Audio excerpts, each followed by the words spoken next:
So Netflix recently released this TV show, How to Become a Tyrant.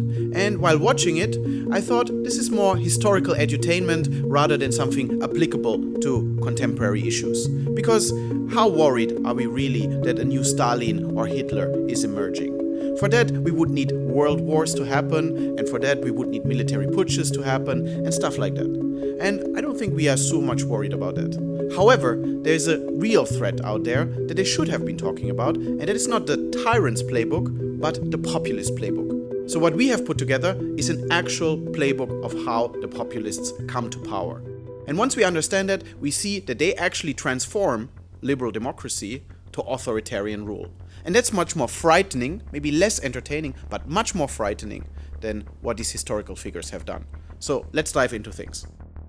To understand the populist playbook, we have to understand where populism can emerge. Because populism cannot emerge in isolation. It always comes out of liberal democratic structures or transitional democracy. That's why we don't talk about Hitler, Stalin, or Gaddafi as populists, but we talk about Viktor Orban, Erdogan, or Modi as populists, because they captured the moment of a transitional democracy and turned away from the democratization of the country and turned it into a fully fleshed populist rule that is borderline authoritarian. So how did they do it? Well, the first step in the populist playbook is to surface the common grievance of the time. And that can differ from society to society, because in some societies, at one point it is about migration, at another point it's about modernization, and at another point, it is about economic reform. All of these things are part of the populist playbook. There's not one common theme that you have to be anti-migration, for example. It's rather the fact that populists are very good at spotting the current cleavage in society, where there is a topic that maybe the common political elites are not talking about, and that they can surface and bring forward.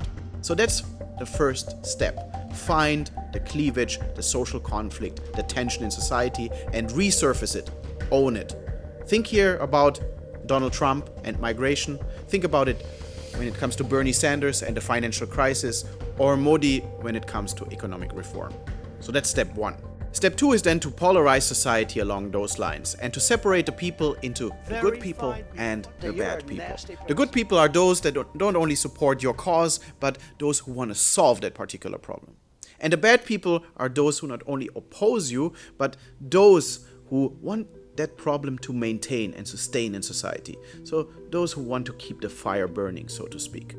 And once you have polarized society, you then can go to step three, where you are emerging as the leader and savior figure of the good people. Then you have positioned yourself, the conflict is there, you have polarized society, and you emerge as a populist, as the savior of the good people who will lead them towards either a grandeur of the past or a brighter future. So these are the three quintessential steps before you enter into maybe the most important part, namely step 4. Win the elections by all means. This is where we enter the political game. Before, step 1 to 3 is before the elections. Step 4 is you win the elections by all means. And really by all means. Here, for the populist, everything is permissible.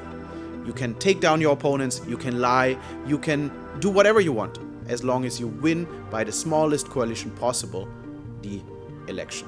Because once the populist has won the election, we are moving to step 5. And then things get not only very political, but also very tricky and long-lasting. Because here, the process of institutional transformation starts. Step 5 is you use your momentum the first 100 days in office to fundamentally transform the laws of society. You do electoral reform, like in Hungary, you do economic reform, such as in India, or any sort of other reform that comes to your mind.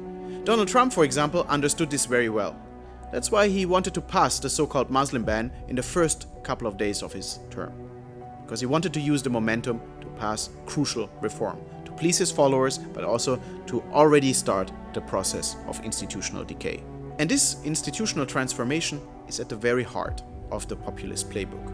Because steps 6, 7, 8, and 9 are all about how institutions are undermined from the power center itself. Step 6, for example, It's about attacking one of the most vital walls of institutional security in liberal democracy, the rule of law. In step 6, the populists are stacking the courts with their own people. They replace independent judiciary with loyalists, such as we have seen in Poland or Hungary. This is a crucial step to go after the strongest institution in a liberal democracy. In step 7 then, you go after the media and you try to control the truth. Because if there is something like truth, there's discourse, there's opposing views, but in your goal to streamline society, you remove the discussion about truth and instead you want to control the narrative. Again, another of those important firewalls against authoritarianism in liberal democracy that the populists want to take down. In step 8, you go after political dissidents and civil society. After having attacked and undermined the rule of law, and after your attempts to control the media, you now go after all dissenting voices in the civil and political space. That's where you persecute opposing views, shut down NGOs that are of other positions, or introduce something that many of you are familiar with, the so-called foreign agent law, where you introduce the legal tools to basically defund those organizations who are critical towards your regime. In the last step then, step 9, you don't only consolidate political power, but you consolidate also economic power. You create what is called a kleptocracy, where all actors in the political economy are dependent on you.